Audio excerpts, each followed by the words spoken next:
Ini bab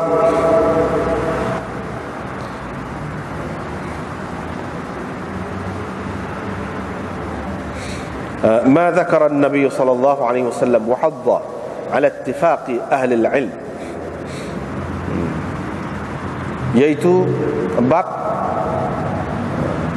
apa yang disebutkan oleh Nabi sallallahu alaihi wasallam dan galakan daripada Nabi sallallahu alaihi wasallam supaya mengikuti kesepakatan ahli ilmu, dan apa yang disepakati oleh orang-orang di dua tanah haram, yaitu Mekah dan Madinah, dan tempat-tempat yang dikunjungi oleh Nabi SAW di Madinah. Begitu juga Muhajirin dan Ansar, tempat-tempat yang dikunjungi oleh Nabi Muhajirin dan Ansar di Madinah. Musalla Nabi SAW, mimbar dan kubur, yakni kubur baginda sallallahu alaihi wasallam. Dengan sanadnya Imam Bukhari meriwayatkan daripada Jabir bin Abdullah bahawa ada seorang Arabi telah berbai'ah dengan Rasulullah sallallahu alaihi wasallam atas Islam. Setelah itu Arabi tadi ditimpa demam ataupun mengidapi demam yang teruk di Madinah. Dia pun pergi kepada Rasulullah sallallahu alaihi wasallam lalu berkata, "Wahai Rasulullah, batalkanlah bai'ahku."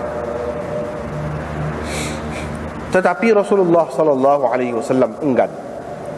Kemudian dia datang lagi kepada Rasulullah lalu berkata, "Batalkanlah bai'ahku."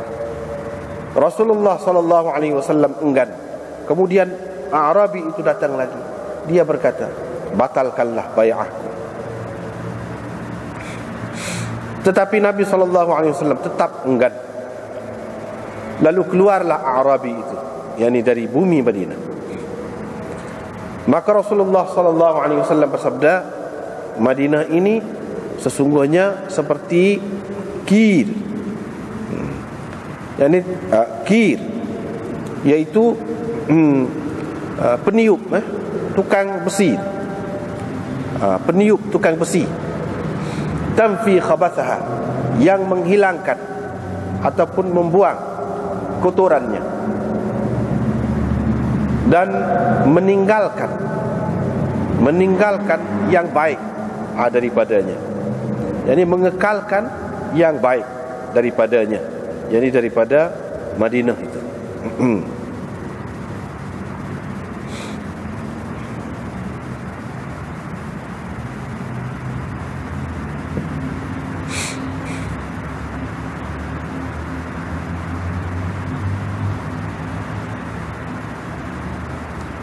Dengan sanadnya Imam Bukhari meriwayatkan daripada Ibnu Abbas, beliau berkata, "Aku selalu mengajar Al-Quran di hadapan Abdurrahman bin Auf. Pada haji yang terakhir yang dikerjakan oleh Umar, Abdurrahman bin Auf berkata, yaitu ketika dia di Mina, kalaulah engkau pergi, alangkah baiknya, maksudnya kalau engkau pergi kepada Amirul Mukminin, ada orang datang kepadanya, orang itu berkata, inna fulanan yaqul, si fulan berkata, kalau Amirul Mukminin mati, nescaya kita akan berbai'ah kepada si fulan. Umar pun berkata, la aqumanna al-'ashiyah, petang ini pasti aku akan berdiri untuk memberi ucapan, untuk mengingatkan orang-orang yang mahu merampas, ay yaghsibuhum, yuriduna ay yaghsibuhum, merampas daripada mereka, yakni orang-orang yang berhak, memang berhak. Qultu, saya berkata, yakni kata Abdurrahman, la taf'al, jangan kau lakukan begitu, kerana ini musim haji, di mana orang-orang biasa ramai berkumpul pada masa ini, dan mereka akan berada di dalam majlismu. Mana mereka tidak akan terkawal daripada menghadiri majlismu. Aku bimbang mereka akan memakaikan ucapanmu itu dengan makna yang tidak dikehendaki olehmu, dengan maksud yang tidak dikehendaki olehmu. Lalu dibawa terbang oleh setiap orang yang mahu terbang. Maknanya lalu berita yang salah itu akan tersebar dengan cepat sekali lah. Fa'amhil, tunggulah dulu sehingga engkau sampai ke Madinah, yaitu negeri tempat Nabi SAW berhijrah, negeri sunnah. Di situ engkau dapat bercakap dengan sahabat-sahabat Rasulullah SAW dari kalangan muhajirin dan ansar sahaja, dan mereka akan mengingati ucapanmu dengan baik, dan mereka akan letakkan ucapanmu itu untuk makna yang sebenarnya.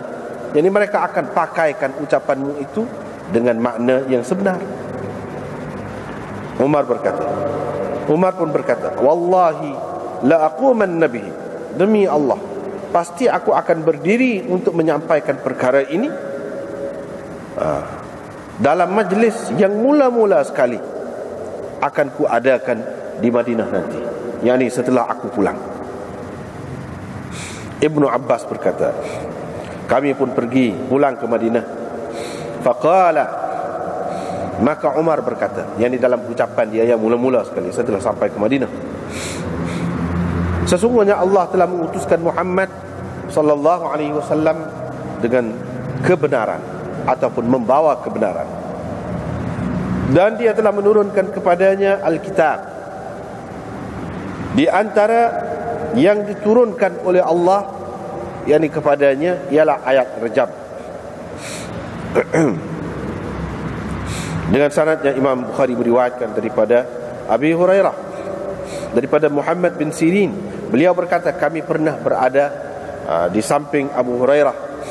Ketika itu Abu Hurairah memakai sepasang pakaian yang dicelupkan dengan celupan mumasyak, mishk. Dia memakai satu sut kain daripada katan yang dicelup dengan celupan mishk, nama celupan. Dia pun membuang hingusnya, lalu berkata, wah Abu Hurairah, dia mengesat hingus dia dalam kain katan ini, bukan main, kata dia. Aku masih lagi sesungguhnya nampak aku tersungkur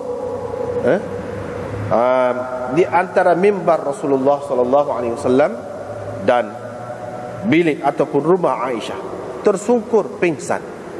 Aku masih lagi sekarang ni pun nampak lagi aku pernah tersungkur, kata dia, di antara mimbar Rasulullah SAW dan rumah Aisyah, tersungkur pingsan, maghsyiyan alaih. Orang yang datang, dia meletakkan kakinya di atas leherku. Dia menganggap aku gila, padahal tidak ada langsung kegilaan padaku. Aku tidak gila sikit abuk pun. Ma bi illal ju', yang ada hanyalah lapar. Aku hanya lapar pada ketika itu. Dengan sanadnya Imam Bukhari meriwayatkan daripada Abdurrahman bin Abis, beliau berkata, Ibnu Abbas pernah ditanya, adakah engkau ikut serta pada hari raya bersama Nabi SAW? yakni ikut serta pada hari raya, yakni ikut serta dalam sembahyang hari raya. Beliau menjawab, ya, kalaulah tidak kerana kedudukanku di sisinya, tentulah aku tidak dapat menyaksikan yakni apa yang dilakukan oleh Nabi SAW itu, kerana kecilnya aku. Yakni pada ketika itu aku masih lagi kecil. Beliau pun pergi ke suatu tempat tanda dekat dengan rumah Kathir bin As-Salt. Dan Nabi SAW pergi. Ini dia cerita. Nabi SAW pun pergi ke tempat yang ada tanda dekat rumah Kathir bin As-Sal. Lalu baginda bersembahyang, kemudian berucap. Beliau tidak ada menyebutkan, yakni Ibnu Abbas, kata perawi di bawahnya, yakni Abdul Rahman bin Abis, yakni Ibnu Abbas tidak ada menyebutkan bang azan, dan tidak ada juga menyebutkan iqamat, yakni untuk sembahyang raya. Kemudian Nabi SAW menyuruh orang memberi sedekah. Mulalah orang-orang perempuan itu menghulurkan tangan mereka ke telinga-telinga dan ke leher-leher mereka masing-masing, yakni untuk mengambil perhiasan untuk disedekahkan. Nabi SAW pun menyuruh Bilal pergi mendekati mereka, yakni orang-orang perempuan itu. Kemudian dia kembali pula kepada Nabi SAW, yakni pergi untuk ambil barang-barang tadi, barang-barang kemah tadi, dan bawa pergi kepada Nabi SAW. Dengan sanad yang Imam Bukhari meriwayatkan daripada Ibnu Umar bahawa Nabi SAW selalu pergi ke Quba dengan berjalan kaki dan dengan berkenderaan. Dengan sanad yang Imam Bukhari meriwayatkan daripada Aisyah, beliau berkata kepada Abdullah bin Zubair, kebumikanlah aku bersama-sama dengan sahabat-sahabatku. Maksud sahabat-sahabatnya itu ialah isteri-isteri Nabi SAW yang lain. Jangan engkau kebumikan aku bersama Nabi SAW di dalam rumah, yang di dalam rumah, kerana aku takut akan dianggap aku lebih, kerana aku takut akan dianggap aku ni suci ataupun lebih daripada yang lain-lain. Diriwayatkan daripada Hisham daripada ayahnya bahawa Umar telah menghantar orang kepada Aisyah untuk menceritakan, untuk menyampaikan pesannya, iaitu izinkanlah daku dikebumikan bersama-sama dengan dua orang sahabatku. Aisyah berkata, tentulah, demi Allah, tentu mana aku terima yakni permintaan itu. Qala, perawi berkata, wa kana ar-rajul idza arsala ilaiha min as-sahabah, mana-mana sahabat bila menghantar orang kepada Aisyah untuk minta dengan dia, biar dia izinkan agar dikebumikan dekat Nabi SAW. Tetapi beliau menjawab, la wallah, tidak, dia tidak benar, demi Allah, la uthiruhum bi ahadin abadan, aku tidak akan mengutamakan sesiapa pun dengan mereka sampai bila-bila.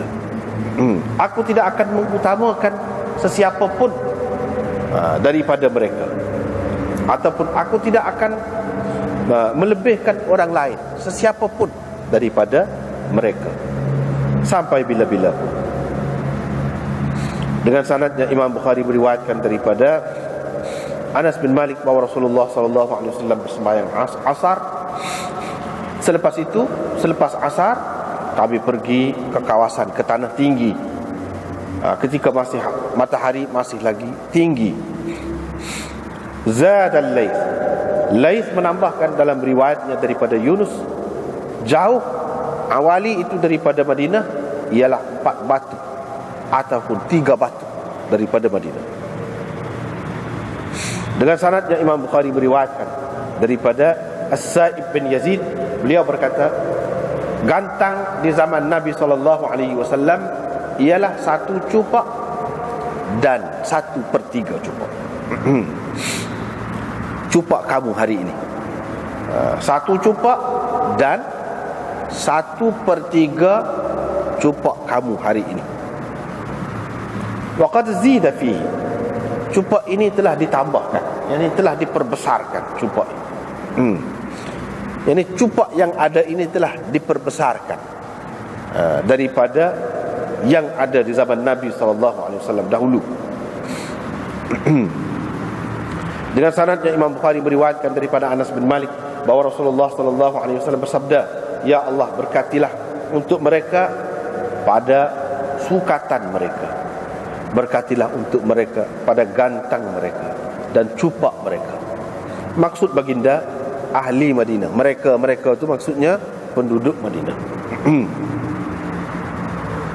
Dengan sanadnya Imam Bukhari beriwayatkan daripada Ibnu Umar bahawa orang Yahudi datang kepada Nabi SAW dengan membawa seorang lelaki dan seorang perempuan yang telah berzina dari kalangan Yahudi. Maka Nabi SAW memerintahkan supaya mereka direjam berhampiran dengan tempat diletakkan jenazah dekat masjid Nabi SAW. Dengan sanadnya Imam Bukhari beriwayatkan daripada Anas bin Malik bahawa Rasulullah SAW nampak bukit Uhud, jadi daripada jauh. Baginda pun berkata, inilah bukit yang yuhibbuna, kasih kepada kita, dan kita kasih kepadanya. Bukit yang menyintai kita dan kita menyintainya. Ya Allah, sesungguhnya Ibrahim telah mengharamkan Mekah, yakni telah menjadikan Mekah sebagai tanah haram, dan aku sesungguhnya menjadikan kawasan di antara dua labah di Madinah ini sebagai tanah haram. Jadi dua kawasan antara dua kawasan di antara dua kawasan yang berbatu hitam, labah. Tabahu Sahal an Nabi sallallahu alaihi wasallam. Sahal telah menjadi mutabi' kepadanya dalam meriwayatkan hadis ini daripada Nabi sallallahu alaihi wasallam berhubung dengan Uhud tadi, iaitu Nabi sallallahu alaihi wasallam nampak bukit Uhud. Dengan sanadnya Imam Bukhari meriwayatkan daripada Sahal bahawa kata Sahal, jarak di antara dinding masjid di sebelah kiblat dengan mimbar Nabi sallallahu alaihi wasallam ialah kadar lalu kambing sahaja, biri-biri sahaja. Setara tu je luar. Mana sempit sangatlah. Tidak kata jauh. Kedudukan mimbar itu daripada dinding di sebelah kiblat itu tidak. Tetapi dekat sangat. Dengan sanadnya Imam Bukhari meriwayatkan daripada Abi Hurairah, beliau berkata Rasulullah sallallahu alaihi wasallam bersabda, kawasan di antara rumahku dan mimbarku adalah satu taman dari taman-taman syurga, dan mimbarku berada di atas haudku, kolamku. Dengan sanadnya Imam Bukhari beriwayatkan daripada Abdullah, beliau berkata Nabi SAW telah membuat pertandingan di antara kuda-kuda. Dilepaskan kuda yang telah dikuruskan, jaraknya ialah amatnya, yakni tempat tujunya, yakni tempat penghabisan pertandingan itu ialah Hafya ke Saniyatul Wada'. Dan kuda yang tidak dikuruskan, jaraknya ialah Saniyatul Wada' hingga kepada Masjid Bani Zuraid. Abdullah bin Umar termasuk di antara sahabat yang ikut serta dalam pertandingan itu. Dengan sanadnya Imam Bukhari beriwayatkan daripada Ibnu Umar, beliau berkata aku telah mendengar Umar di atas mimbar Nabi SAW. Dengan sanadnya Imam Bukhari beriwayatkan daripada As-Sa'ib bin Yazid, beliau berkata aku telah mendengar Uthman bin Affan ketika berucap di atas mimbar Rasulullah SAW. Dengan sanadnya Imam Bukhari beriwayatkan daripada Hisham bin Urwah, ayahnya menceritakan kepadanya bahawa Aisyah berkata, qad kana yudha'u li, sesungguhnya diletakkan untukku dan untuk Rasulullah bekas ini. Kami pun tuju ke bekas itu sekali, yakni kami menggunakan air dari bekas itu bersama-sama, yakni dalam satu masa. Dengan sanadnya Imam Bukhari beriwayatkan daripada Anas bahawa Nabi SAW telah minta Ansar dan orang-orang Quraisy bersumpah, saling bersumpah di rumah yang terletak di Madinah. Dan Nabi SAW berqunut selama sebulan terhadap beberapa kabilah daripada Bani Sulaim.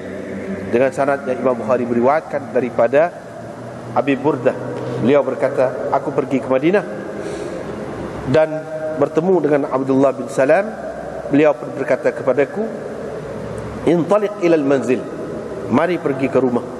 Kita pergi ke rumah untuk aku hidangkan minuman dalam mangkuk yang pernah diminum oleh Rasulullah, yang pernah digunakan oleh Rasulullah sallallahu alaihi wasallam buat minum. Dan supaya engkau dapat bersembahyang di masjid yang mana Rasulullah sallallahu alaihi wasallam pernah bersembahyang di situ. Aku pun pergi bersamanya. Dia pun memberi minum kepadaku sawit. Yani sawit, sejenis makanan lah, sawit. Wa at'amani tamran, dan memberi makan buah tamar kepadaku, dan aku bersembahyang di masjidnya. Yani yang dia kata Rasulullah pernah bersembahyang di situ. Dengan sanad yang Imam Bukhari meriwayatkan daripada Ibnu Abbas bahwa Umar menceritakan kepadanya, katanya Nabi SAW menceritakan kepadaku, beliau bersabda, malam tadi ada yang datang daripada Tuhanku kepadaku. Ketika itu baginda diaqiq. Yang datang itu berkata, bersembahyanglah engkau di wadi yang diberkati ini, dan engkau ucapkan umratun wa hajjatun, umrah dan haji.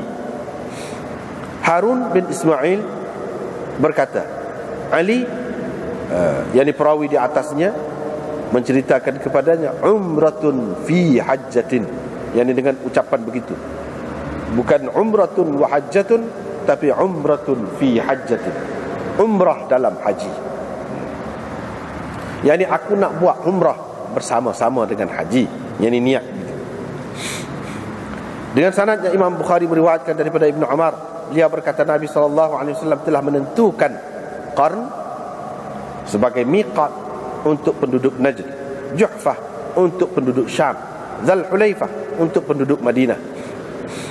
Beliau berkata, aku telah mendengar ini daripada Nabi SAW, dan aku mendapat tahu bahawa Nabi SAW bersabda, sesungguhnya untuk penduduk Yaman Yalamlam, dan disebutkan Iraq. Faqala, maka dia berkata, yani Ibnu Umar, lam takun Iraq yauma'id, Iraq tidak ada lagi pada masa itu. Dengan sanadnya Imam Bukhari beriwayatkan daripada Ibnu Umar daripada Nabi SAW bahawa baginda ditunjukkan, yakni dalam mimpi, pada ketika beliau di Mu'arrasnya, yakni di tempat perhentiannya di akhir malam, di Dzul Hulaifah. Faqila lahu, dalam mimpi itu dikatakan kepada Nabi SAW, sesungguhnya engkau berada di Batha Mubarakah, di satu cerung ataupun lereng yang diberkati. Nah itulah panjang ni bab ni, panjang. Jadi bab ma dzakara Nabi sallallahu alaihi wasallam ini termasuk di bawah, masih lagi bab sahaja, kitabul i'tisam, yakni berpegang teguh dengan Al-Quran dan As-Sunnah. Yani apa-apa yang Nabi SAW sebut, apalagi yang dia galakkan, itulah sepatutnya yang kita ikuti. Barulah ada maknanya kita berpegang teguh dengan Quran dan Sunnah. Itulah maknanya. Macam di sini. Yani apa yang disebutkan oleh Nabi SAW dan apa yang digalakkan oleh Nabi SAW, supaya kita mengikut kesepakatan ahli ilmu, maknanya kita kena lagu itulah. Ini galakkan daripada Nabi SAW. Dan apa yang disepakati oleh haraman. Haraman itu dua tanah haram, itu maksudnya penduduk dua tanah haram. Maknanya itu pun ada keistimewaan dia. Apa yang disepakati oleh ahli ilmu, tidak khusus dengan dua tanah haram, ahli ilmu mana-mana pun, tapi yang disepakati oleh dua tanah haram itu ada keistimewaan dia yang tersendiri, berdasarkan hadis-hadis Nabi SAW, yaitu Mekah dan Madinah.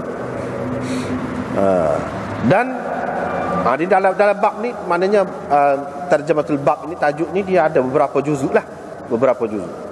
Ma dzakara Nabi SAW wa hadda ala ittifaqi ahli al-ilm, 2. Wa ma ajma' alaihi al-haraman, 3. wa ma kana biha min masyahidin Nabi sallallahu alaihi wasallam wal muhajirin wal ansar. Wa musallan Nabi sallallahu alaihi wasallam 5, wal mimbar wal qabr 7. Maknanya begitu. Jadi tujuan Imam Bukhari nak cerita di sini, benda-benda ni, tempat-tempat yang dianggap suci ni, tempat-tempat suci ni, kita kena tahu daripada Nabi sallallahu alaihi wasallam. Dan kita kena anggap begitu. Suci tu mana hak Nabi sallallahu alaihi wasallam kata suci lah. Lebih tu hak Nabi sallallahu alaihi wasallam kata lebih lah. Tanah haram tu tempat hak Nabi sallallahu alaihi wasallam kata tanah haram lah. Hak lain-lain tak boleh kita sewena-wena. Kalau tidak, bermakna kita tidak mengikut, berpegang teguh dengan Al-Quran dan As-Sunnah. Hak tu Imam Bukhari ni. Yang ni ikut ulama, ahli ilmu. Hak mereka sepakat tu kena pakai, jangan tak pakai. Ijma' ahli Madinah, Imam Malik kata ijma' ahli Madinah hujah bagi dia.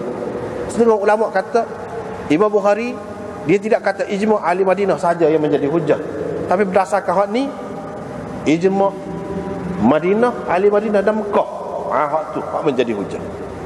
Tapi setengah ulama mengatakan itu bukan maksud Imam Bukhari di sini. Maksud dia nak ayat sini bukan mana ijma' hak dua tempat ni jadi hujah, tidak. Tetapi kalau hak dua tempat ni sepakat, maknanya itu boleh menjadi kira-kira, dia ambil kira juga. Bukan makna jadi hujah seperti pegangan Imam Malik tu. Yang ni pendapat ahli Madinah jadi hujah. Imam Bukhari tidak pendapat gitu. Sebab kalau kita tengok lain-lain tidak. Cuma dia mengatakan maknanya ada kelebihan yang tersendiri kalau sesuatu perkara itu disepakati oleh penduduk Mekah dan Madinah. Hak dulu, hak zaman sahabat dulu, zaman tabi'in dulu, bukan hak lah ni. Hak lah ni tak kira. Madinah pun tidak jadilah kalau hak lah ni. Hak Imam Malik kira tu hak sebelum dia. Hak kemudian dia tak kira. Maknanya semua ni ada keistimewaan dia. Dan kalau kita ikut hak tu tidak salah. Sebab apa? Nabi SAW mengutamakan, melebihkan ni ittifaq ahli ilmu. Begitu juga ijma' ahli al-haramain. Maknanya ada sandarannya. Begitu juga tempat-tempat yang Nabi saksikan, Nabi pergi, ada keistimewaan dia. Boleh menjadi bahan sejarah kepada kita. Begitu juga tempat-tempat muhajirin dan ansar. Masyahid itu mana bukan tempat dia pergi saja, tempat dia pergi. Dia pergi tempat jamuan ke apa-apa ke, sekali pergi pun sudah bermakna dah. Ada kelebihan. Begitu juga tempat sembahyang Nabi, mimbar Nabi, kubur Nabi. Jadi kita kena mengikut hak dia ajar lagu mana. Berhubung dengan tempat-tempat ni. Kalau pergi kita buat lagu mana? Molek ke tidak pergi? Adakah boleh kita niat dengan maksud ibadat pergi? Kau lagu mana? Jadi hal ni semua ni memang ada kelebihan tempat-tempat ni. Tetapi kita terikat dengan cara-cara yang telah dia tunjukkan kepada kita. Kita tidak boleh buat dalam hidup ini mana-mana tempat lain, kubur orang lain. Nabi sallallahu alaihi wasallam tak pernah kata kubur ni molek lah kita buat gini. Kita buat tak boleh. Seperti yang dilakukan oleh puak-puak Syiah misalnya, bina kubur Sayyidina Ali, kubur Sayyidina Husain, kubur orang lain lagi, ramai lagi, imam-imam lagi tu, sepuluh masjid, lebih pada masjid lagi tu. Bukan lagu tu. Orang yang mengikut ni maksud Imam Bukhari i'tisam bil kitab was sunnah ni, dia ikut Nabi royak. Nabi tak royak dia tak akan buat. Kalau buat jadi bid'ah. Jadi bid'ah. Tak boleh nak buat lagu tu. Salah. Bukan nak boleh pahala, boleh dosa. Itu kenapa hal gitu? Boleh dosa. Kalau tempat-tempat tu memang tempat-tempat hak Nabi gidah, kita buat. Hak dia tak suruh buat lagu. Canggah dengan hak dia suruh. Betul ni? Dia tidak suruh kalau kita pergi tempat tu ambil pasir dia misalnya. Buat kelip. Buat air tawar dengan pasir. Tak suruh. Tiba-tiba kita buat. Tapi tempat tu memang dia pergi. Tak boleh. Tak ada kelebihan. Tempat tu ada kelebihan. Tetapi tak boleh. Dah ada kelebihan kita nak ambil tempat situ ke, buat gapo-gapo, buat azimah ke, ambil kayu dia ke gapo ke, tak boleh. Sekat mana hak dia royak? hak dia tunjuk lagu mana, lagu tu. Tak boleh mana-mana. Apatah lagi kalau nak buat kubur yang besar-besar lagi, lepas tu nak buat pula syariat macam-macam pula, boleh pergi kubur tu baca gini-gini pula, boleh pahala gini-gini pula, ada kelebihannya gini. Itu karut, bid'ah. Itu adalah cara orang yang itu adalah tanda orang yang tidak mengikut, tidak berpegang teguh dengan Quran dan Sunnah. Kalau dia berpegang teguh dengan Quran dan Sunnah, tak ada benda lagi, tak ada. Apa lagi kata nak ambil batu Karbala tu kan, nak buat letak sujud, tempat sujud dalam sembahyang. Mana ada sunnahnya? Mana ada dalam hadis, dalam Qurannya? Tak ada. Kalau hak tempat Nabi sembahyang, kita tak boleh ambil tanah dia tu nak. Sebab batu Karbala, Nabi SAW tak ajar lagu tu. Tak ada kelebihan tanah Madinah tu pun untuk dibuat tempat sujud, tak ada, tak boleh. Kalau buat bid'ah, tidak mengikut Quran dan Sunnah. Orang yang berpegang teguh dengan Quran dan Sunnah, dia buat hak lebih tu, lebih. Tapi lagu mana? Serupa Nabi SAW ajar, tidak lebih daripada itu. Kalau buat lebih, tak kena, tak ada kelebihan. Hak tu Imam Bukhari nak sini ni. Memang ada belakang ni, tempat sembahyang Nabi SAW, mimbar dia, kubur dia, ada belakang. Tapi kita pergi kubur dia, kita nak lagu mana? Boleh kalau kita pergi sebuah kubur orang lain, ahli bid'ah buat? Tak boleh. Tak boleh. Nak lebih lagi kubur dia daripada orang lain. Setara orang lain tu, ada orang buat lagu ni. Kita tabur bunga lah macam-macam. Kubur-kubur dalam dunia ni banyak lah. Tapi kubur Nabi, kalau tak kira kak, lebih lagi lah. Boleh kita buat lagu? Tak boleh. Kubur dia memang istimewa, memang lebih. Tapi tak boleh kita pergi sujud situ misalnya, apa tak boleh. Sebab apa? Tidak pernah sahabat-sahabat Nabi SAW buat. Itu benda dia nak. Ada kaitan dengan tajuk besar. Semua ni ada kelebihan bagi kita, menjadi iktibar kepada umat Nabi Muhammad SAW kemudian. Tetapi kita tidak boleh sewenang-wenang dalam perkara-perkara yang seumpama ini. Sebab apa? Dia akan jadi bid'ah, dia akan tinggal sunnah kalau buat sewenang-wenang. Bila tinggal sunnah, tak ada faedah lagi, tak ada kelebihan lagi. Jadi rusak. Jadi benda-benda bid'ah tu dia menjadi macam makanan lah, makanan. Kalau kita buat benda tu, dia kau jadi teruk, kau jadi tebal fikiran.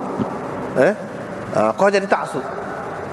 Sebab itulah puak-puak ajaran sesat ni dia periduk benar benda-benda tu. Ada tanah suci pula selain daripada Mekah dan Madinah. Adanya 2 tanah haram saja. Ada lagi tanah haram lain.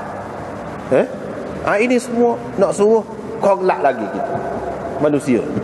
Tak boleh. Situ dia nak ayatnya. Tanah haram 2 saja. 2 saja. Iaitu ada dalam hadis ni. Di Mekah dan Madinah. Hak tu saja. Hak lain tak ada.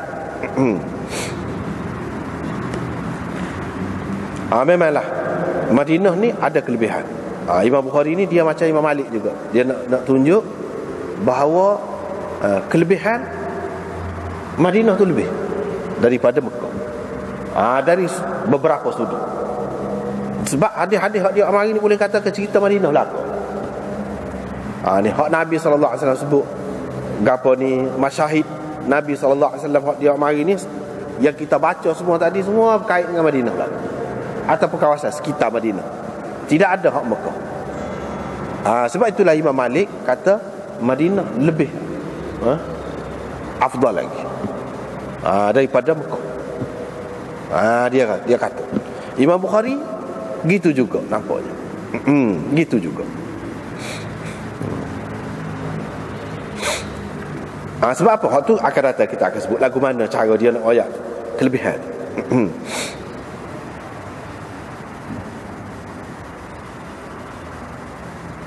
Jadi walau bagaimanapun kebanyakan ulama mengatakan hak lebihnya lebih Mekah daripada Madinah tu. Tapi ada ramai juga yang mengatakan Madinah lebih, ataupun sekurang-kurangnya dari beberapa sudut. Hak tu molek hak tu. Ana setuju hak tu. Dari beberapa sudut memang lebih Madinah tu daripada Mekah. Bukan dari semua sudut. Tapi secara keseluruhannya Mekah tu lebih afdal. Jadi di sini dia cerita Arabi bai'ah dengan Rasulullah atas Islam. Lepas tu demam dia.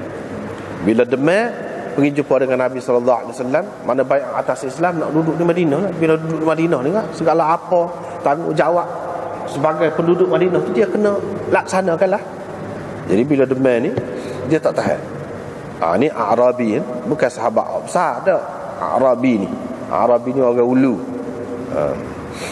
Orang ulu lah, orang darat kita kata. Mana pengajaran Islam tu tidak meresap sangatlah dalam jiwa dia. Dia pergi minta Nabi SAW batalkan, fasahkan bai'ah. Kalau dia bai'ah dengan Nabi tu, biar Nabi batalkan. Jadi bila Nabi SAW batalkan, sedaklah dia, mana dia boleh lah keluar daripada Madinah.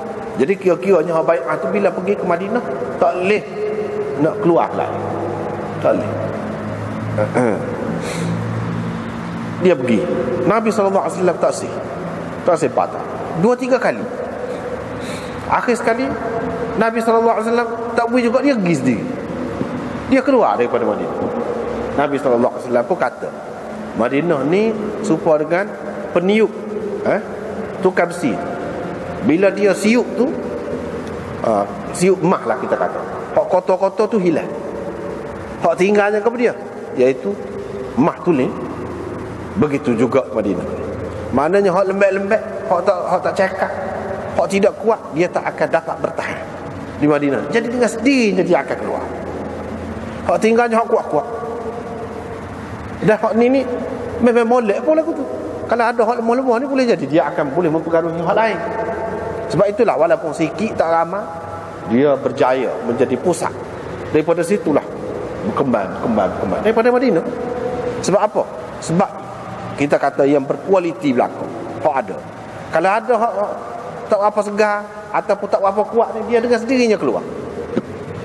Gitu.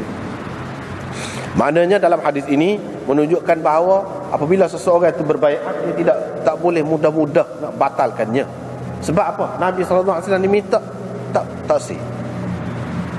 Tapi semua ini hanya terikat dengan zaman Nabi SAW sahaja.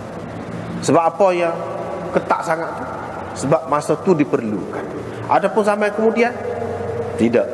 Mana boleh keluar daripada Madinah. Kita tak boleh kata hak mana keluar daripada Madinah tu maknanya hapah hak tu. Tak boleh. Hak maksud hapah ni hak zaman Nabi SAW. Sebab pada masa tu memang diperlukan. Adapun selepas zaman Nabi SAW, ramai sahabat-sahabat tinggal Madinah tu, pergi rata. Sahabat-sahabat besar pun tinggal Madinah, pergi rata. Bahkan pergi duduk lain, tinggal Madinah.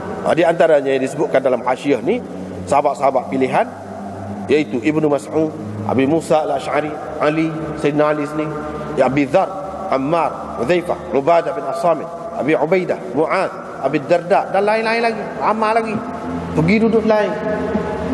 Jadi maknanya ni khusus dengan zaman itu, zaman Nabi SAW.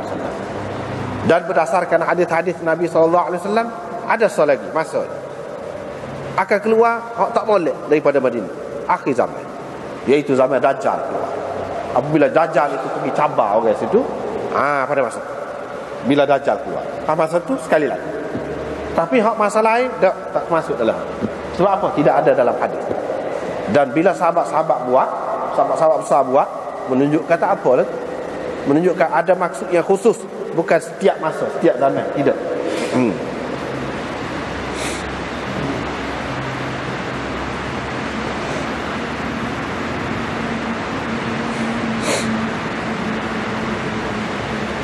Lepas tu riwayat Ibnu Abbas. Ini cerita kemudian. Kuntu uqri'u, kata Ibnu Abbas, aku mengajar bacaan, mengajar Quran, mengaji di hadapan Abdurrahman bin Auf. Uqri'u Abdurrahman, kita takdirkan dengan makna bukan mengajar Abdurrahman, tapi mengajar inda Abdurrahman, di hadapan Abdurrahman. Satu lagi, memang aku baca qiraat di hadapan Abdurrahman, amanah aku ajar Abdurrahman itu bin Auf. Maknanya dia ajar Abdurrahman bin Auf itu sendiri. Jadi hak yang pertama tadi, sebab Abdurrahman bin Auf ni kan sahabat tua kan, hak lama, duduk dengan Nabi SAW, apa perlunya Ibnu Abbas yang budak dia nak ajar dia? Sebab itu molek ulama-ulama mengatakan ajar ni, qiraat ni di hadapan Abdurrahman bin Auf, bukan ajar dia. Nak dia ajar dia aja, dia tu lebih dulu lagi terima. Satu hak tu lebih molek. Satu lagi dengan makna memang baca tu hak dia tahu di hadapan Abdurrahman bin Auf, dengan maksud dia nak cerita kepada Abdurrahman bin Auf hak dia tahu. Boleh jadi Abdurrahman tak tahu, tapi hak tu kurang molek. Tak pernah sama Abdurrahman tak tahu.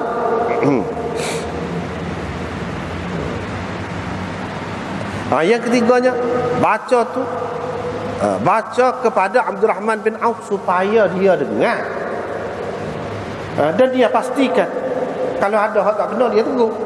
Sebab dia orang dulu lagi, orang tua lagi. Itu maksud baca, bukan maksud ajar, tidak. Tapi maksud baca tu untuk Abdurrahman bin Auf tegur. Kalau ada hak tak benar, hak tu boleh, tak apa.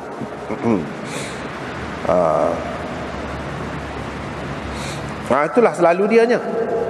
Bila tiba haji yang terakhir yang Umar kerjakan, haji yang terakhir ni hak Sayyidina Umar kerjakan, Abdurrahman pun kata ketika di Mina, dia pun kata, kalau kamu pergi molek juga, kamu pergi berjumpa dengan Sayyidina Umar, apa ceritanya, kata dia.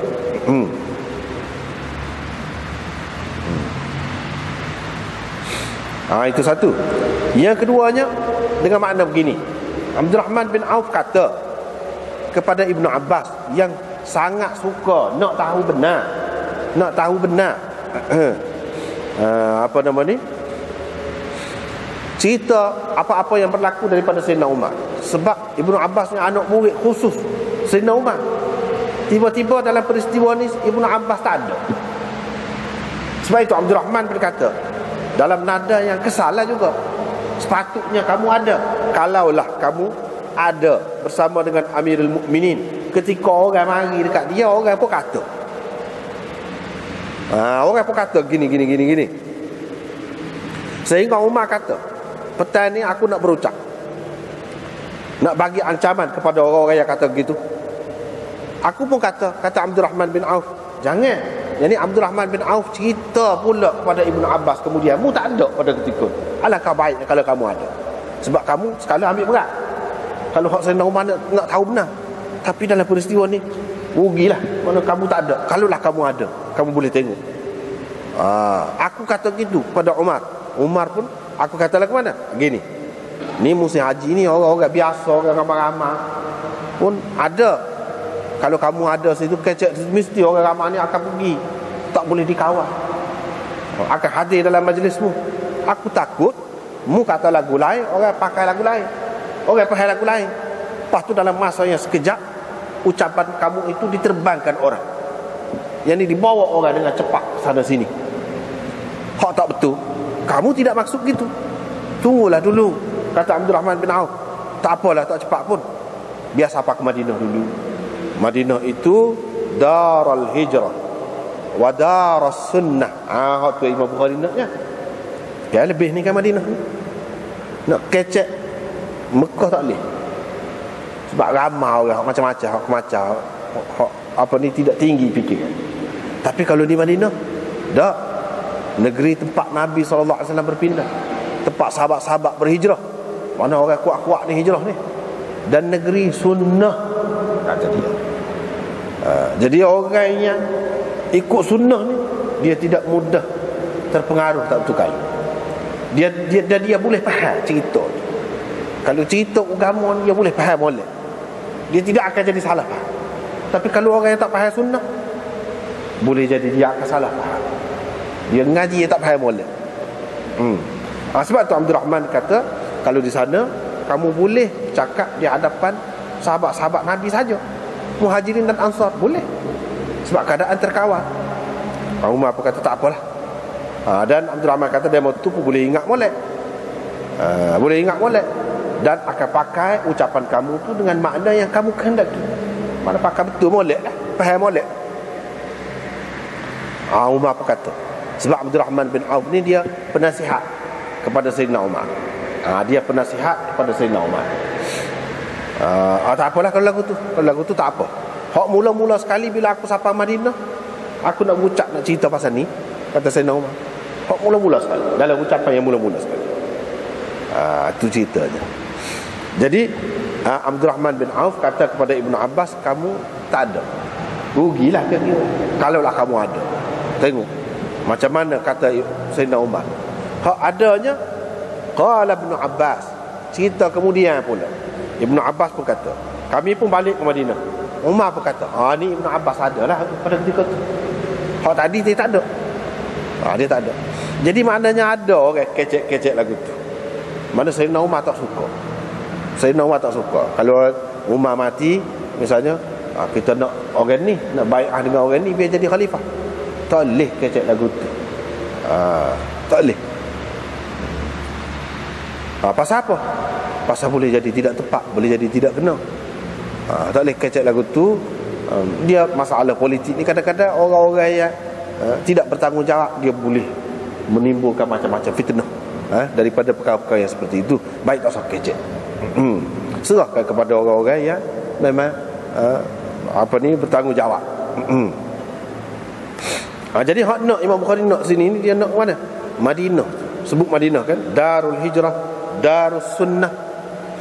Di situ ada Muhajirin dan Ansar. Mana lebih lah. Sehingga nak wayak benda-benda yang mungkin orang keliru kalau di tempat lain, di situ tidak bimbang. Sebab apa? Sebab sudah biasa mereka dengan sunnah Nabi sallallahu alaihi wasallam, sehingga dipanggil Darus Sunnah. Darus Sunnah. Jadi dalam yang pertama tadi Madinah juga. Mekah tidak lagu tu kan? Tak ada. Nabi pula kata Mekah ni mengeluarkan orang sepa dengan peniup tukar besi tu. Hak mana apa-apa tak molek tu, tak ada pula. Madinah. Ni kelebihan Madinah. Kelebihan Madinah. Dan Islam ini bermula berkembang dia daripada Madinah. Sebagai sebuah negara dan sebagai satu jemaah yang kukuh, yang bebas. Di Madinah. Tu dia nak. Jadi hak lain-lain ayat rejam ke apa ni, kita sudah bincang dalam Muslim. Lepas tu Abu Hurairah, Muhammad bin Sirin kata, kami pernah berada dekat Abu Hurairah. Abu Hurairahnya pakai baju daripada katan. Katan dia jenis kain lah, kain katan, kain molek lah, mahal, harga mahal. Lepas tu celup pula kain tu, celup dengan celupan mish. Nama celupan itu, ni pun celupan yang mahal juga harganya pada masa tu. Dia pun sehing. Abu Hurairah ni terkenal di kalangan sahabat, seorang sahabat yang nakal. Dia ni jenis lucu sikit di kalangan sahabat. Dia terkenal. Ada juga sahabat yang jenis zahid, tak apa nak kecek dengan orang. Ada juga jenis lucu. Abu Hurairah ni dia jenis nakal sikit. Dia apa sehing. Wah, kata dia Abu Hurairah, sehinguh dengan kain katan hari ni, kata dia. Kamai, kata dia. Dia kata. Maknanya sambil-sambil bergurau lah dengan sahabat-sahabat dia tu. Wah, kamai Abu Hurairah hari ni sehinguh dalam kain katan, kata dia. Padahal aku duk nampak lagi aku dulu, kata dia. Rebah tersungkur pensai, kata dia. Rebah tersungkur mana? Di antara mimbar Rasulullah dan bilik rumah Aisyah. Pensai situ. Pensai situ, kata dia. Orang mari letak kaki atas tekuk tu. Kamak aku gila, kata dia. Gelepar nampak tu. Padahal tak ada gila apa, kata dia. Lapar. Lapar. Imam Bukhari nak ayat ke dia? Nak ayatkan dalam hadis selepas ni, antara mimbar aku dan rumah aku tu, hujrah Aisyah yang kemudian jadi kubur dia, adalah satu taman daripada taman-taman syurga. Abu Hurairah duduk situ, duduk situ, tempat yang lebih. Duduk mengapa hadis situ, duduk mengaji. Siapa tak ada nak cari piti sepuluh orang lain. Kebuluran. Dia tak ayat kau orang. Kebuluran rebok. Tapi kemudiannya Allah SWT bagi kelebihan kepada dia, kerana dia dapat sabar dalam mencari ilmu tu. Walaupun sebentar, dia duduk tempat yang molek, Dia dapat dengan maksud niat yang molek, dapat hadis Nabi SAW. Walaupun dulu dia teruk, kemudiannya dia lebih, Allah SWT bagi kelebihan kepada dia. Itu Abu Hurairah. Jadi hak ni cerita ni mimbar Rasulullah duduk mana? Madinah juga. Lebih tu situ. Nabi SAW kata satu taman daripada taman-taman syurga. Mana kalau orang duduk situ, Abu Hurairah ni, tempat tu telah membawa dia kepada kelebihan, bukan sahaja kelebihan dunia. Nabi kata duduk situ akan membawa kepada taman dalam syurga. Ataupun hak tu akan jadi taman syurga. Satu taman daripada taman syurga, Allah akan ambil, bawa ke tempat tu pergi dalam syurga. Dan kemudian akan menjadi taman yang istimewa daripada dunia. Setengah ulama kata lagu tu. Setengah ulama kata duduk situ tu akan membawa seseorang beramal, beribadat situ, akan membawa seseorang tu masuk dalam taman syurga. Ataupun tempat tu seperti syurga. Macam-macam lah takwilannya. Tu hadis tu akan datang. Dia kata aku tak ada gila apa, adanya lapar sebenarnya. Jadi di sini Imam Bukhari nak ceritanya ini sejarah, tempat-tempat bersejarah. Mana? Iaitu antara mimbar Nabi SAW dan rumah dia yang kemudiannya hujrah Aisyah, yang kemudiannya menjadi kubur Nabi SAW. Itu tempat bersejarah. Abu Hurairah duduk mengapa hadis. Tak ada lain, tak ada buat benda lain. Pasal situlah sejarah. Dan Nabi SAW ada kata kelebihan dia tu, tengok gitu mu. Situ tempat bersejarah. Jangan lupa. Tapi kita tak boleh buat sewenang-wenang, buat satu kalu, buat bukan-bukan situ. Tak boleh. Kalau nak pergi pun buat yang betul lah. Buat tidak salah. Nabi SAW ajar, barulah ada makna. Kalau kita nak pergi buat benda yang dilarang oleh Nabi SAW, tak boleh. Dia tempat yang mulia ni, sebagaimana mendatangkan pahala lebih, dosa pun lebih juga situ. Kalau kita buat satu kali. Lepas tu diriwayat daripada Abdul Rahman bin Abis, dia kata ada orang tanya Ibnu Abbas, adakah engkau ikut serta ataupun engkau menyaksikan sembahyang hari raya bersama Nabi SAW? Dia kata ya. Kalaulah tidak kerana kedudukan dengan Nabi SAW, aku tidak dapat menyaksikannya. Minas sighar, kerana kecil. Sebab budak-budak kecil biasanya duduk alik belakang. Bila duduk alik belakang, tak nampaklah Nabi SAW buat lagu mana. Jauh, muka orang ramai.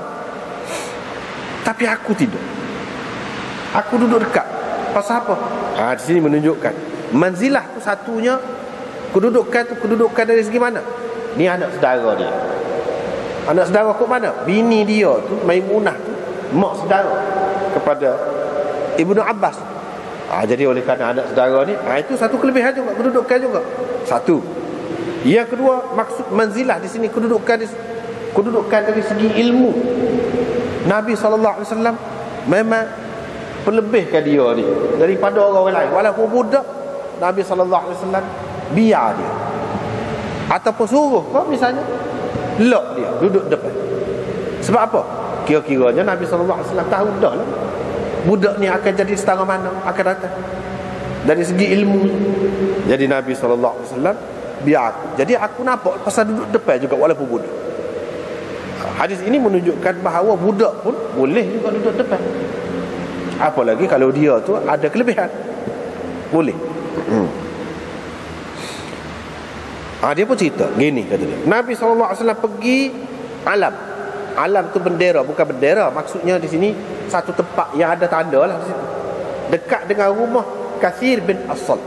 Ni cerita kemudian dia beli tempat tu pula oleh Kathir bin As-Sal, dan anak cucu dia tu situ. Kemudiannya pada masa dulu tak ada lagi rumah-rumah tu. Ni Ibnu Abbas cerita ni, cerita kemudian ketika tu ada rumah Kathir bin As-Sal dan anak cucu dia duduk situ. Tapi ada lagi tanda. Sini kata dia, Nabi SAW pergi sini, dia pun semaya sini, kata dia. Kemudiannya tempat tu jadi rumah. Gitu. Dia pun semaya. Lepas tu dia berucap. Maknanya semaya dulu, lepas tu khutbah kemudian raya ni. Itu. Kalau tengok dalam hadis disebut semaya, lepas tu khutbah. Tidak sepahari jemaah, khutbah dulu, lepas tu semaya. Dia tidak ada menyebutkan. Jadi perawi ni kata Ibnu Abbas tak ada sebut azan ke qamat, tak ada. Mana sembahyang raya ni tak ada azan, tak ada qamat. Lagi gitu.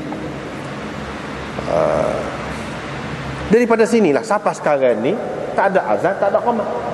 Kalau orang buat tak betul tu. Kita tahun lalu, kalau hak mengaji sunnah tahun lalu, hak dalam sunnah je lagu ni. Kalau ada, nyada ramai-ramai ni. Ramai-ramai tak tahulah curuk mana nyada tu. Lagi hak pelik-pelik lagi, hak terai lagi dalam hadis kan. Nya buat lagu lain ada. Tak tahulah takut ada. Kalau ada tak support. Hak sunnahnya lagu ni. Kalau ada dia jadi bid'ah lah. Walaupun azan tu molek azan. Misalnya kalau orang kata apa-apanya, muka semai-semai lain, bai dulu, qamat dulu. Kalau kita buat ni bai qamat juga, apa-apanya. Muka bai bukan tak molek nak ajak orang juga. Biar mari. Tak boleh walaupun dia jadi bid'ah.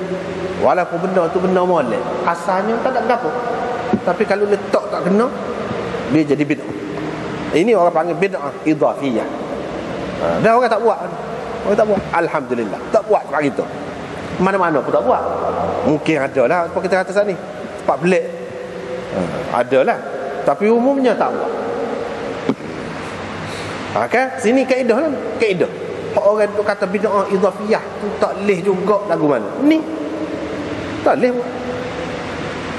Ni masih orang tak cerobohi lagi. Tapi ada juga yang ceroboh. Setengah-setengah tu. Ceroboh. Ceroboh dia jadi bid'ah. Tapi dia tak saya kata bid'ah. Tak leh. Tak boleh. Dia kaedah ada. Misalnya apa nama dia, takbir raya abang raya puasa. Malam sekat tu je, sekat maya. Tak boleh dah. Walaupun kita kata apa ni raya puasa ni tempat kita lah lebih meriah. Lebih lama cuti dan sebagainya. Anak-anak pun balik mari belakang. Balik mari belakang. Kita kata tak boleh kita nak takbir 3 hari. Tapi raya haji hak tidak meriah mana tu dalam masyarakat kita 3 hari. Pak kita memang dia buat lagu tu kan. Dia buat takbir 3 hari. Kalau kita kata apa-apa kalau raya puasa bukan anak-anak amal ni kan, amal kelik tu. Tapi kita takbir. Kemolek takbir apa-apanya. Tak boleh. Orang tak buat lagu tu. Tengok tak buat kan. Tak buat. Sebab apa? Walaupun benda tu molek, Nabi tak buat. Kalau buat jadi bid'ah lah. Walaupun tak lebih pun. Setengah orang dia kata kalau baca lagu ni tidak bid'ah. Kata dia dah buka Quran. Wow, bid'ah.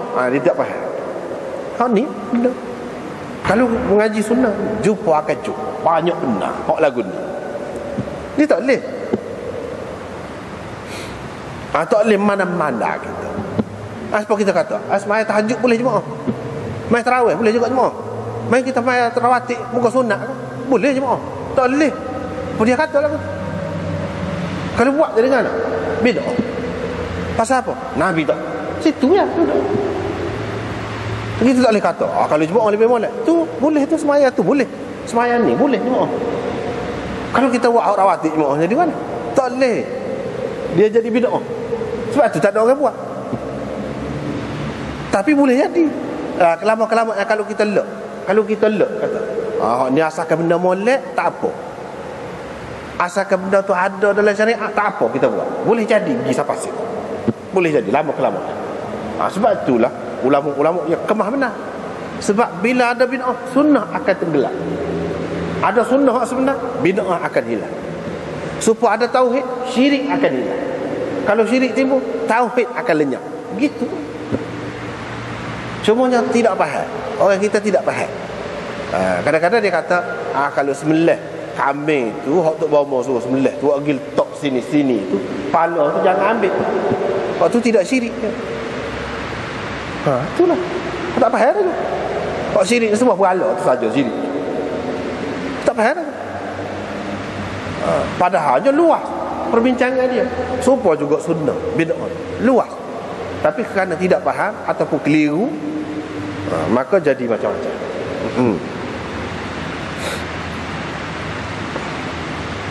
Baiklah. Kemudian Nabi SAW suruh beri sedekah. Perempuan-perempuan tu pun isyaratkan ke telinga mereka. Mana isyarat tu maknanya hola tangan lah. Ambil buah subal. Hola ke leher ni. Buah kalung, tali tekak ke apa. Bui, nak kebajikan. Nabi SAW pun suruh Bilal pergi dekat muka ramah kan. Orang perempuan tu suruh pergi, tadah dengan kain. Tak ada, orang ni bubuh dalam kain. Lepas tu dia pun pergi dekat Nabi SAW pun. Hak ni berlaku di mana? Imam Bukhari nak ayat alam yang terdapat dekat Dar Kathir bin Asal. Di mana? Di Madinah. Jadi peristiwa ni berlaku, peristiwa yang bersejarah ni berlaku di mana? Di Madinah. Itu kelebihan Madinah. Tu Imam Bukhari nak. Imam Bukhari naknya kelebihan Madinah. Dia adalah pusat sunnah di peringkat awal dahulu. Pusat sunnah.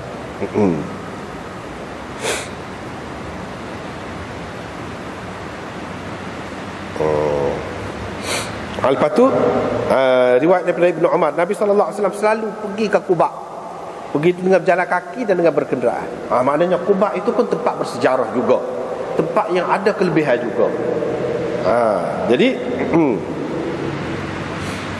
ini juga tempat yang selalu dikunjungi. Itu masuk dalam masyahid Nabi SAW. Nabi selalu pergi. Mana tempat dia pergi tu ada kelebihan dia. Jadi sampai sekarang ni kalau kita pergi situ ada kelebihan. Tapi kita lewat semena-mena. Puak-puak Syiah ni mari pula dia kata ada masyhad pula. Masyhad nama tempat. Sebab apa? Tempat tu kubur imam dia. Orang-orang dia digalakkan pergi, boleh pahala besar pergi kubur. Itu masyhad. Masyhad jamak dia masyahid. Jadi banyak masyahid di sisi puak-puak dia nya pula. Mengaku Islam lah. Bid'ah lah tu belaka. Jadi masyahid tempat ni kelebihan dia begini, tempat ni kelebihan dia begini. Sesiapa yang bagi pitih seria pun untuk nak besar lagi kubur ni boleh pahala gini-gini. Habislah. Sedangkan orang yang mengikut sunnah lebih daripada segala-galanya bukan iman Nabi ni. Tak ada buat kosih. Jaga terpelihara boleh. Orang yang ikut sunnah tidak sampai jadi syirik. Dia kalau ikut bid'ah sampai buat ni lama-lama jadi syirik lah. Sebab apa? Minta doa di kubur tu iman. Duk sujud depan kubur tu iman. Duk tawaf kubur tu iman. Duk dakak sapu, siung, macam-macam lagi buat. Kubur-kubur tu jadi bid'ah. Lama-lama jadi syirik. Tempat-tempat yang terpelihara ni dia tak ada benda. Tak ada. Cuma Nabi pergi, kita pergi. Lepas tu Nabi kita tahu, Nabi pergi sana dia semaya, kita pun semaya. Ada kelebihan. Sekat tu ya.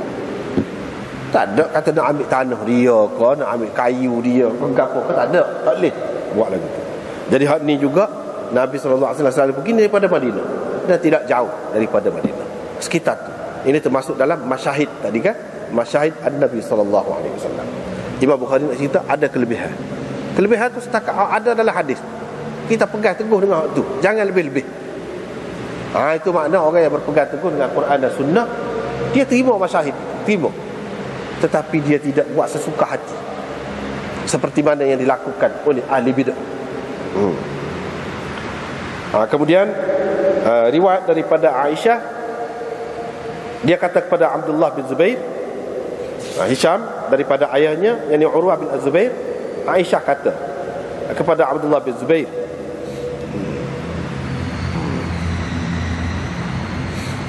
dia kata kepada dia, kebumikan aku bersama sahabat-sahabat yang di perkuburan Baqi.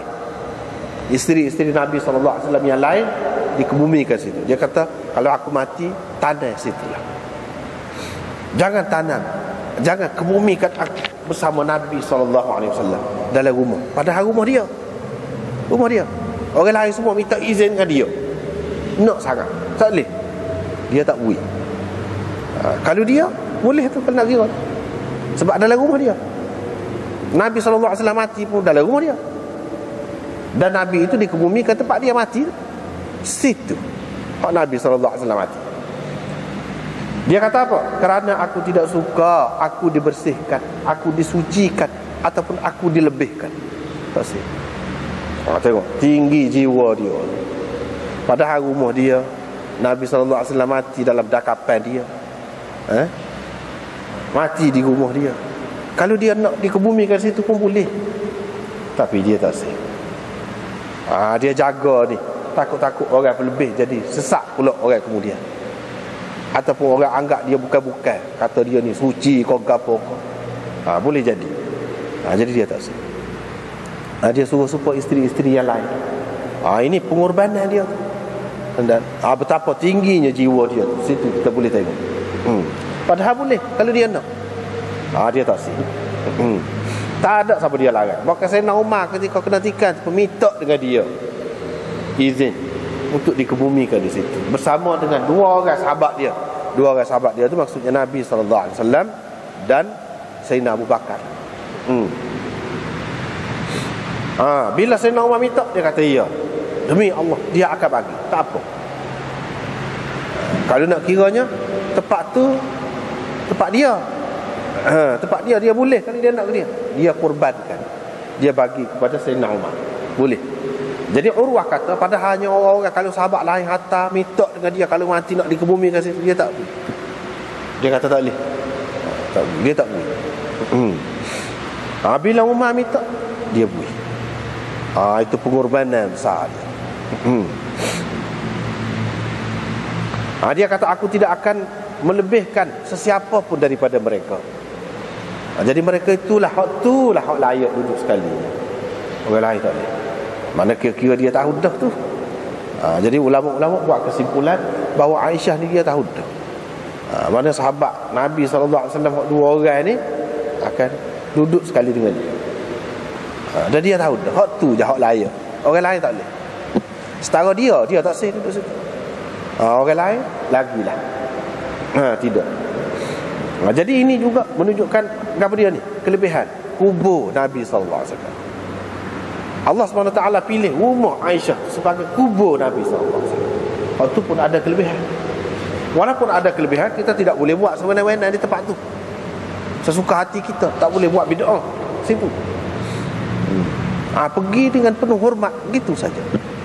Tak boleh nak buat. Kalaulah boleh kau buat-buat ahli bid'ah ni, nyak guling situ. Guling nama ni. Sepuluh ayat tu. Ayat kena sembelih. Dahsyat ahli bid'ah. Kalau di India, di Pakistan, di Turki, di mana-mana, di Iran lagi lah Syiah tu. Memang teruk. Di Mesir kapur teruk. Sekarang ni pun teruk. Tempat kita ni dalam bab tu di antara yang terbaik dalam dunia. Walaupun ada lagi, kita boleh tegur lagi, tapi banyaklah ada negara yang tak ada negeri kita terkawal. Alhamdulillah. Ke mana-mana pun alhamdulillah. Sebab apa? Dia mau ni guling situ. Pergi pasal kemuh lah, palu gendai lah, macam-macam buat. Ni tak ada. Tempat kita. Dan kubur Nabi SAW, Allah SWT jaga tidak berlaku benda-benda yang sama ini. Tidak berlaku. Dia tidak dibuat lagi. Hak besar nampak tu muka kubur tu muka asalnya di luar masjid, rumah tu. Tapi kemudian dah masjid tu besar, rumah tu jadi masuk dalam. Dan dalam masjid tu lah. Jadi hak besar kubur tu bukan kerana kubur tu. Tak. Dan kubur tu sendiri tak ada buat apa tanahnya. Tak ada buat batu marmar kalau kita kata sepuluh Taj Mahal. Tak. Kalau nak lebih lagi pada tu boleh orang Islam buat. Tapi tak ada. Itu terpelihara. Hak tu lah hak sebenar. Cara lagu tu hak sebenar. Dan kalau Nabi setara tu kita nak lebih ke dia? Tanah saja. Tinggi sikit tanah. Sebab kubur hak bangun tanah gitu. Jadi hak buat likung ke apa tu takut orang pergi dekat sangat, nak jaga, takut orang dia jadi mengadak ke situ. Jadi biar tak nampak. Tu je tujuan. Bukan kerana nak memuliakan, nak melebihkan, nak perhabis pitih kerana kubur tu dah. Itu betul lah. Betul. Hak tu lah betul. Ahli bid'ah ni apa dia kata? Wahabi pula tak suka. Dia suka orang kalau pergi guling kubur Nabi. Tak ada nyabik dengan Wahabi, molek dah tu buat tu betul dah tu. Kalau dia buat lagu tu betul dah tu. Dia buat. Lepas tu orang siapa kata sesak pula. Kadang-kadang orang kita ni lebih-lebih. Hak tidak-tidak. Baru ni ada orang mesej kepada Dia kata ada salah satu jabatan agama di Malaysia ni kata Wahabi itu sesat. Apa sesat dia? Dalam TV masuk, Buletin Pagi dia kata, TV3. Apa alasan sesatnya? Sebab Wahabi ni kata sembahyang tarawih 4 rakaat 1 salat.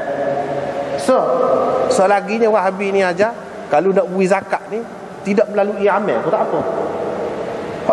Kalau betul lah, anda sendiri tak dengar. Orang tu berdasarkan mesej, dia kata dalam salah satu jabatan agama tempat kita nampak benar jahil. Kalau dia tahu maka jahil. Kalau dia tidak tahu fitnah. Kalau dia tahu fitnah, dia buat lagu tu. Kalau dia tak tahu jahil benar. Bila ada Wahabi tu ajar lagu tu nya, sembahyang tarawih 4 rakaat 1 salat. Tak tengok kalau nak malam tu dalam TV tu tunjuk tu lagu mana? Macam mana boleh kecek orang agama ni? Kadang-kadang dia dihantui fikiran dia tu. Bila dia benci kepada sesuatu, jadi bukan-bukan pun dia kata. Kalau tidak boleh melalui amal, orang tak boleh berlaku sini apa? Bila sesat? Kalau tak boleh melalui amal, sini pun nak buat lagi, kita nak buat lagi. Apa benda? Tapi awak tak ada arah tu, kata bukan-bukan tu, tak patut tu. Jadi menimbulkan kebencian masyarakat kepada satu golongan Islam yang menegakkan sunnah. Mungkin kalau ada kekurangan dia pun ada lah, seperti hak lain-lain lah juga. Ada juga kelemahan dia, ada kekurangan dia, mungkin ada silap dia. Ya, tak apalah. Hak lain pun ada lagu tu juga. Tidaklah nak apa sesak gitu mau. Nah, itu kadang-kadang bahaya tu. Jangan dibawa mulut ke mulut. Jadi menakut-nakutkan orang tak ada pasal. Kalau lagu tu lama-lama orang tak segi Mekah, muka hak sesak tu jadi tu iman. Adakah patut lagu tu untuk sebar fitnah? Tak kena tu, tak kena. Anda bukan kata Wahabi ni semua bersih, semua. Tak, tidak kata lagu tu. Ada tempat-tempat kurang dia, kita boleh royak lah. Bahkan kalau hak salah, ada. Supaya hak lain-lain juga. Tapi banyak hak molek, hak dia buat betul dah sunnah, mengikut sunnah. Bahkan hak kita buat, kita tak serupa dengan dia, tu tak mengikut sunnah. Kita tak khabar. Dia buat semua molek tuan. Biar adil, biar sederhana. Gitu setengah tu ya. Jadi hak dia buat dalam bab ni, dalam bab kubur ke apa ni molek dah. Hak tu hak betulnya. Siapa raja dia? Oh, kubur biasa. Molek dah tu. Hak tu betul-betul mengikut sunnah. Orang lain tak buat, rugilah dia. Orang lain buat tak serupa dengan tu, rugilah dia. Tidak mengikut sunnah lah dia. Boleh jadi sampai kepada peringkat bid'ah. Jadi dari segitu molek, tak ada apa. Kita tak boleh memburuk-burukkan. Kalau kita nak buat misalnya hari raya jujur pergi kubur, ada anda dengar sendiri seorang penceramah lah, dia kata sunnah Nabi pergi, dia ambil sunnah mana pakat jujur lah pergi lah ni. Kalau hari raya tak pergi kubur, dah sunnah. Hak tidak bertanggungjawab ni kecek, orang ramai ni tahu apa. Dia kira masuk dalam TV tu tak hebat lah dia kira. Padahal benda yang bukan-bukan. Kalau jumpa dengan dia, anak nak tanya hadis mana, kitab mana dia, biar dia royak. Tak ada sunnah. Jadi bid'ah dah lama-lama bila kita anggap benda tu sebagai sunnah kan. Macam-macam dalam masyarakat ni. Tetapi kadang-kadang apabila sesuai dengan pihak tertentu, dibiarkan, hak tu digalakkan, padahal dia menyebarkan bid'ah, bukan sunnah. Hak yang betul tak boleh nak royak. Bahaya tu keadaan lagu tu. Kita kata nak mengikut Quran dan sunnah, orang nak royak hak sunnah kita tak suka. Biar royak hak sunnah kita duduk buat. Orang yang royak tabur bunga atas kubur tu molek, hak tu hak molek, benar. Bahaya tu dalam masyarakat tu kalau lagu tu. Ataupun kalau hak siapa-siapa buat, pihak pemerintah buat kalau bid'ah, kita senyap. Kita tak kata bid'ah. Tak kena tu lagu tu. Bid'ah kan. Sunnah. Tak kira siapa. Hak tu hak betulnya. Sepatutnya. Jangan mudah-mudah mengelirukan orang. Cukup banyak mengelirukan orang dalam masyarakat. Nampaknya kita tak ada masa sekat je lah ni. Wallahu a'lam.